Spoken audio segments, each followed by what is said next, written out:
बिस्मिल्लाहिर्रहमानिर्रहीम। Dear student, अस्सलाम वालेकुम। आज के लेक्चर नंबर 32 में हम स्प्रिंग फोर्स के बारे में पढ़ेंगे। स्प्रिंग फोर्स हमारे पास क्या होती है? जब हम स्प्रिंग को एक्विलिब्रियम पोजीशन में, उसकी एक्विलिब्रियम पोजीशन हमारे पास क्या होती है? स्प्रिंग की ओरिजिनल पोजीशन, जिसमें स्प्रिंग अपनी ओरिजिनल साइज और शेप में रहता है। ये हमारे पास स्प्रिंग की एक्विलिब्रियम पोजीशन आ गई। तो जब हम स्प्रिंग को उसकी एक्विलिब्रियम पोजीशन से एफ एक्सटर्नल फोर्स लगा के स्ट्रेच करते हैं या कंप्रेस करते हैं, तो स्प्रिंग क्या करता है? रिस्टोरिंग फोर्स लगाता है अपनी ओरिजिनल पोजीशन में वापस जाने के लिए।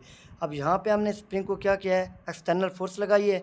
पहले हम पढ़ लेते हैं। If a spring is stretch by distance x from its equilibrium position, जब हम स्प्रिंग को एक्सटर्नल फोर्स लगा के डिस्टेंस एक्स जो है स्ट्रेच करते हैं, तो स्प्रिंग जो है अपोजिट डायरेक्शन में रिस्टोरिंग फोर्स लगेगी। याद रखें, रिस्टोरिंग फोर्स जो है डिस्टेंस एक्स के अपोजिट डायरेक्शन में लगती है। अगर आप इसको कंप्रेस करते इधर, तो रिस्टोरिंग फोर्स इस जानिब लगती।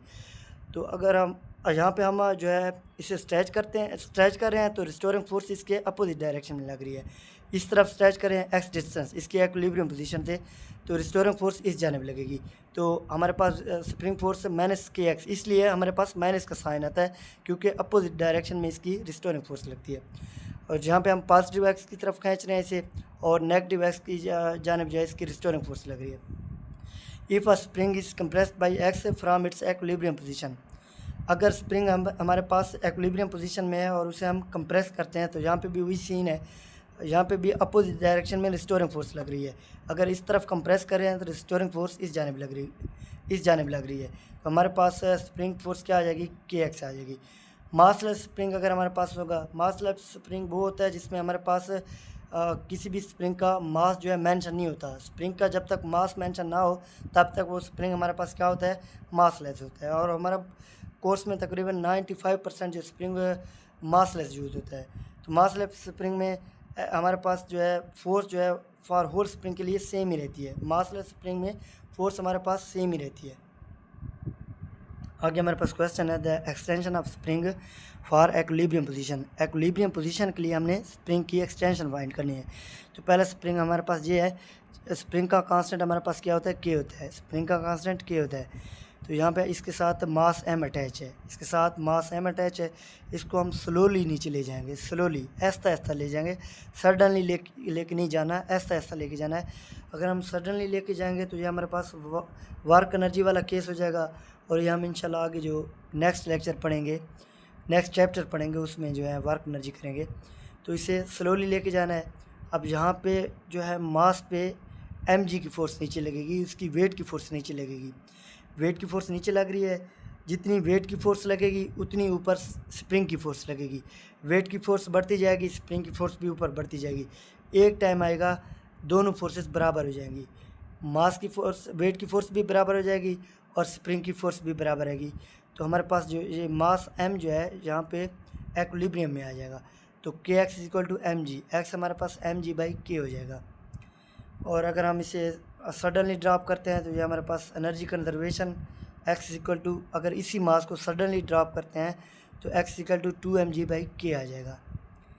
केस 2 हमारे पास है, जहाँ पे स्प्रिंग है हमारे पास, इसके साथ एक पुली अटैच है और पुली के साथ रस्सी के साथ मास एम बंधा हुआ है, रस्सी के साथ मास एम अटैच है।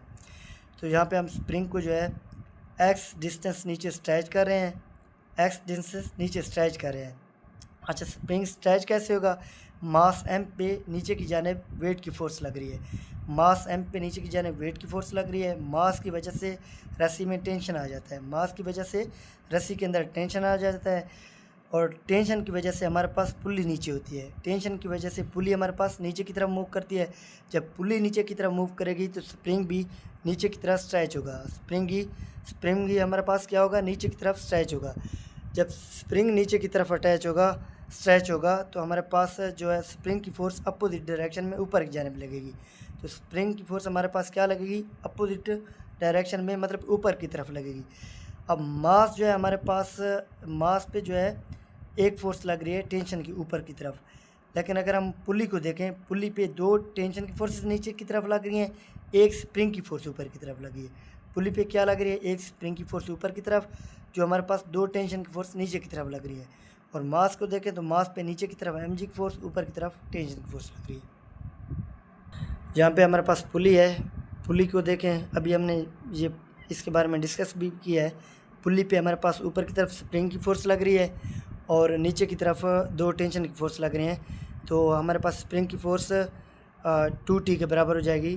F हमारे पास KX = 2T हो जाएगा और T हमने जहाँ पे फाइंड करना है, तो मास पे जो है T हमें नहीं पता, जहाँ पे हमने फाइंड करना है तो मास पे ऊपर की तरफ टेंशन की फोर्स लग रही है, नीचे की तरफ mg की फोर्स लग रही है। तो T हमारे पास mg के बराबर हो गया। T किससे बैलेंस हो रहा है? mg से। तो यहाँ पे T की वैल्यू पुट कर दें तो आपके पास आ जाएगा KX = 2 × T की जगह mg आ जाएगा। तो x आपके पास आ जाएगा 2mg/k। x आपके पास 2mg/k। आगे हमारे पास क्वेश्चन है, find the extension in both spring. दोनों स्प्रिंग के अंदर एक स्प्रिंग है जिसका k हमारे पास कांस्टेंट, स्प्रिंग कांस्टेंट K1 है, दूसरे स्प्रिंग कांस्टेंट K2 है। पहले को हमने x1 स्ट्रेच किया, दूसरे को x2 स्ट्रेच किया। पहले के साथ मास 1 kg का अटैच है, दूसरे के साथ 2 kg का अटैच है। और पहले में हमारे पास k की वैल्यू, जो K1 की वैल्यू 100 Nm/m है, दूसरे में भी 100 Nm/m है। तो यहाँ पे हम चेक करेंगे एक्सटेंशन इन दोनों स्प्रिंग के अंदर, कि दोनों स्प्रिंग के अंदर हमारे पास एक्सटेंशन क्या है। तो पहले हम दूसरे स्प्रिंग को जिसका हमारे पास कांस्टेंट K2 है उसको ले आते हैं। तो यहाँ पे इसके साथ 2 kg का मास अटैच है। नीचे जो है mg की फोर्स, m हमारे पास 2 है तो नीचे 2g की फोर्स लगेगी, ऊपर जो है इस पर टेंशन 2 लग रहा है। तो T2 हमारे पास 2g के साथ बैलेंस हो रहा है। T2 हमारे पास 2g के साथ बैलेंस हो रहा है। तो टेंशन की फोर्स हमारे पास, स्प्रिंग की फोर्स ही हमारे पास यहाँ पे टेंशन की फोर्स है। तो T हमारे पास KX है, T2 K2x। तो यहाँ पे हम T2 की जगह K2x रख देंगे। तो K2x2 हमारे पास 2g, x2 को निकालना है क्योंकि यहाँ पे हमने फाइंड द एक्सटेंशन फाइंड करना है। तो x2 हमारे पास क्या आ जाएगा?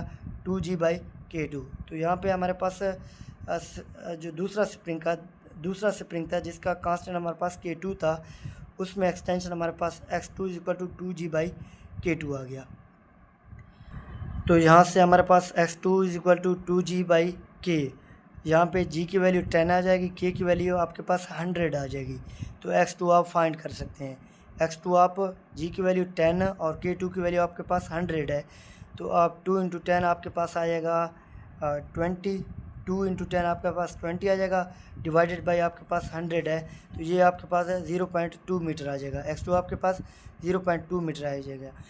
अब हम x1 फाइंड करना है। x1 जो हमारे पास है स्प्रिंग कांस्टेंट K1 है, इसके साथ मास जो हमारे पास है 1 kg का अटैच है।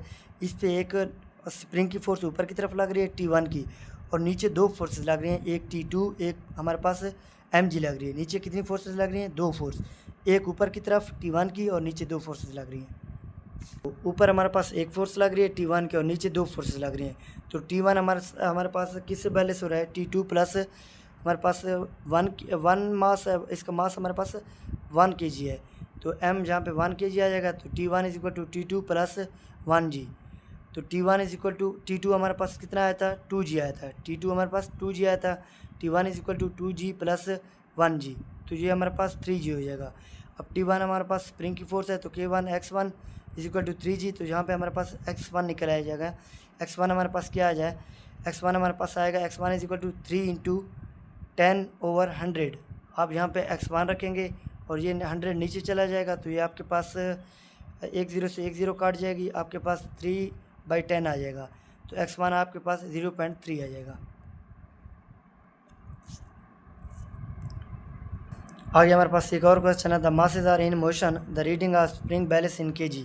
तो स्प्रिंग बैलेंस जो है हमारे पास, स्प्रिंग बैलेंस कैसे होगा? क्योंकि मासेस दोनों मोशन में हैं, मासेस नीचे की तरफ लग रहे हैं, स्प्रिंग फोर्स ऊपर की तरफ लगेगी। तो स्प्रिंग बैलेंस इन kg, यहाँ पे हमने स्प्रिंग फोर्स बतानी है, यहाँ पे हमने स्प्रिंग फोर्स kg में बतानी है। तो आप यहाँ पे देखें, हमारे पास ये एक पुली है, नीचे 2 मास इसके साथ अटैच हैं रस्सी के साथ, और ये पुली हमारे पास स्प्रिंग के साथ अटैच है। तो ये हमारे पास एटवुड मशीन आ जाएगा। ये हमारे पास एटवुड मशीन वाला केस हो गया। तो एटवुड मशीन में हमारे पास टेंशन क्या था? 2m1 m2/m1 + m2 × g था। अगर ये देखें, ये 3 kg का मास है और ये हमारे पास 6 kg का है, ये 6 kg का है और ये हमारे पास 3 kg का है। तो 6 kg वाले पे एक्सलेशन जो है 6 kg वाले पर, नेट फोर्स हमारे पास 6 kg वाले मास की तरफ होगी। नेट फोर्स हमारे पास 6 kg वाले मास की तरफ होगी। ये हमारे पास एक्सलेशन एक के साथ नीचे की तरफ मूव करेगा और ये हमारे पास एक्सलेशन एक के साथ ऊपर की तरफ मूव कर रहा है। ये एक के साथ ऊपर की तरफ, ये नीचे की तरफ। अब हमारे पास पुली पे एक फोर्स ऊपर की तरफ लग रही है, स्प्रिंग की फोर्स, और नीचे जो है 2 टेंशन की फोर्स लग रहे हैं। पुली पे नीचे 2 टेंशन की फोर्स लग रहे हैं, एक फोर्स ऊपर की तरफ स्प्रिंग फोर्स लग रही है। तो एफ हमारे पास स्प्रिंग फोर्स क्या आ जाएगी, 2T के बराबर आ जाएगी। स्प्रिंग फोर्स 2T के बराबर आ जाएगी। तो स्प्रिंग फोर्स हमारे पास 2T के बराबर है। स्प्रिंग फोर्स क्या है, 2T के बराबर। टी हमने सबसे पहले फाइंड करना है। तो टी हमारे पास एटवुड मशीन में हमने फाइंड किया था 2m1 m2 over m1 plus m2 into जी। हमारे पास एक मास है 3 kg का, एक है 6 kg का। 2 से मल्टीप्लाई करेंगे ओवर 3 + 6 9 हो जाएगा इंटू जी। तो ये हमारे पास T 4G के बराबर आ गया। टी किसके बराबर आ गया, 4G के बराबर आ गया। तो हमारे पास spring force is equal to 2T, spring force is equal to 2T। तो ये हमारे पास 2 × 4G, 2 × T हमारे पास 4G है ना, 2 × 4G। तो ये हमारे पास 8G आ जाएगा। ये हमारे पास क्या आ जाएगा, 8G। तो हमारे पास स्प्रिंग फोर्स क्या आ जाएगी, आप यहाँ पे जी की वैल्यू पुट करते हैं, जो ये आपके पास 80 न्यूटन आ जाएगी। 80 न्यूटन की फोर्स लगेगी। 80 न्यूटन की फोर्स, अगर हमारे पास मास 8 kg हो तो उस पर कितनी फोर्स लगती है, 80 न्यूटन की। एम हमारे पास क्या आ जाएगा, 8 kg आ जाएगा। हमारे पास एम 8 kg आ जाएगा। आगे हमारे पास है find the magnitude of acceleration of block A and be just after the string is cut. यहाँ पे हमारे पास ये मोस्ट इंपॉर्टेंट न्यूमेरिकल है। अगर आपके पास स्ट्रिंग कट वाले न्यूमेरिकल आ जाएँ, अगर आपके पास इस तरह के न्यूमेरिकल आ जाएँ, तो आप लोगों ने 2 स्टेप में करना है। पहले find all forces under equilibrium find करें, बाद में आपने कट स्ट्रिंग या स्प्रिंग। देन अगर जब स्ट्रिंग को कट करेंगे स्टेप 2 में, तो हमारे पास टेंशन जो है 0 हो जाएगा। टेंशन या स्प्रिंग फोर्स आपके पास 0 हो जाएगा। फिर आपने एक्सलेशन फाइंड करना है, find the magnitude of acceleration. तो स्टेप फर्स्ट में हम क्या करते हैं, find all forces under equilibrium. तो पहले स्टेप में हम फोर्सेस फाइंड करें। हमारे पास ब्लॉक बी है जिसका मास m है। ब्लॉक बी है, पहले बी ब्लॉक को देखते हैं जिसका मास m है। नीचे की तरफ इस पर वेट की फोर्स लग रही है mg की, और ऊपर की तरफ वेट की फोर्स जो है स्प्रिंग की फोर्स से बैलेंस हो रही है। तो ये हमारे पास बी ब्लॉक आ गया। तो बी ब्लॉक पे F is equal to mg आ जाएगा। F फोर्स किससे बैलेंस हो रही है, वेट की फोर्स से। अब ब्लॉक ए की तरफ देखते हैं। ब्लॉक ए पे ऊपर की तरफ टेंशन की फोर्स लग रही है, ठीक है, ऊपर की तरफ टेंशन की फोर्स लग रही है। नीचे ब्लॉक पे 2 फोर्स लग रही हैं, एक स्ट्रिंग की फोर्स लगेगी, एक उसकी mg की फोर्स लगेगी। एक स्ट्रिंग की फोर्स लगेगी, यहाँ पे हमारे पास जो m है इसका 2m है, तो 2mg की फोर्स लग रही है। तो t हमारे पास किससे बैलेंस हो रही है, t हमारे पास किससे बैलेंस हो रहा है, t is equal to f plus 2mg, f plus 2mg। तो f हमने निकाला हुआ mg है, तो t आपके पास t क्या हो जाएगा, 3mg हो जाएगा। t क्या हो जाएगा, 3mg हो जाएगा। अब स्टेप 2 में जब स्ट्रिंग को हम काट देंगे, तो उसके बाद जो है टेंशन हमारे पास 0 हो जाएगा। और एक्सलेशन किस तरह फाइंड करना है, यहाँ पे स्टेप 2 है, जब स्ट्रिंग को काटेंगे तो टी हमारे पास क्या हो जाएगा, 0 हो जाएगा। टी हमारे पास क्या हो जाएगा, 0 हो जाएगा। तो हम ब्लॉक ए को देख रहे हैं, पहले क्या देख रहे हैं, ब्लॉक ए को देख रहे हैं, क्योंकि अब हमने स्ट्रिंग को कट कर दिया तो टेंशन की फोर्स तो हमारे पास गई, 0 हो गई। तो अब ब्लॉक ए पे जिसका मास 2m है, इस पे 2 फोर्सेस नीचे की तरफ लग रही है, ऊपर वाली तो 0 हो गई। एक F की फोर्स लग रही है जो हमारे पास mg है, F हमारे पास कितने के बराबर है, mg के। और दूसरी फोर्स हमारे पास इसकी वेट की फोर्स 2mg लग रही है। तो नेट फोर्स हमारे पास क्या हो जाएगी, 3mg। और एक्सलेशन भी नीचे की तरफ होगा, नेट फोर्स 3mg। मास 2m है और नेट फोर्स 3mg है, तो एक्सलेशन आपके पास क्या आ जाएगा, F नेट अपॉन मास आ जाएगा, 3mg ओवर 2m आ जाएगा। m से m कट गया, तो एक्सलेशन आपके पास क्या आ गया, 3/2g, 3/2g हो जाएगा। अब ब्लॉक बी को देखते हैं, ब्लॉक बी को देखते हैं। ब्लॉक बी पे जो है ऊपर की तरफ mg फोर्स लग रही है, नीचे की तरफ भी mg फोर्स लग रही है। ब्लॉक बी पे ऊपर की तरफ mg फोर्स, नीचे भी mg फोर्स, तो mg से बैलेंस हो रही है, तो एक्सलेशन आपके पास 0 हो जाएगा। आप डायग्राम बना लें, कोशिश किया करें, पहले न्यूमेरिकल खुद किया करें, अगर फिर ना है तो डायग्राम बना लिया करें, फिर उससे देख के जो है आगे सॉल्व किया करें।